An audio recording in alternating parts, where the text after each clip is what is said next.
Hi everyone, Brian here from Attribuly. Today, we're going to learn how to connect your Klaviyo account to Attribuly using an API key. This integration will allow you to track the performance of your email campaigns and understand your customer's journey in more detail. Now, to generate an API key in Klaviyo, you just need to log into your Klaviyo account, then go to your profile, click Settings, and you will be placed under your homepage. Now go to API keys. From there, you should see the option to create a private API key. Now I want you to click it and you will be taken to this page. Now what we want to do is to name the API key to Attribuly to better help us in labeling our API key.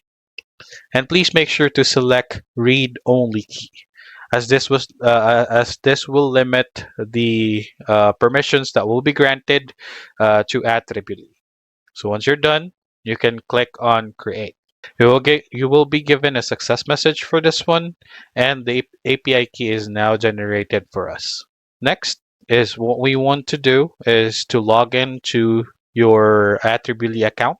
Go to integrations. From there, you will see the options for ads and your emails.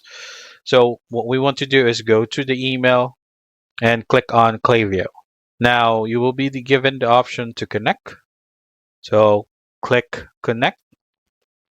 Then there will be an option to enter your API key. What we want to do is to copy the code that was given to us by Klaviyo and paste it onto this box, then hit connect. So once it's done, there will be a notification that will be sent to us, and there you have it. You can see that there is already an account connected to our Attribuly integration. Now, once you've completed the steps, you will be able to track the performance of your Klaviyo campaigns within Attribuly. This includes metrics like open rates, click-through rates, conversions, and more. By understanding your customer's journey, you can optimize your email marketing strategy and achieve better results. If you're having issues in generating your API or having issues in connecting your account, please don't hesitate to contact support and we'll be there to assist you. Again, this is Brian from Attribuly. Have a great day.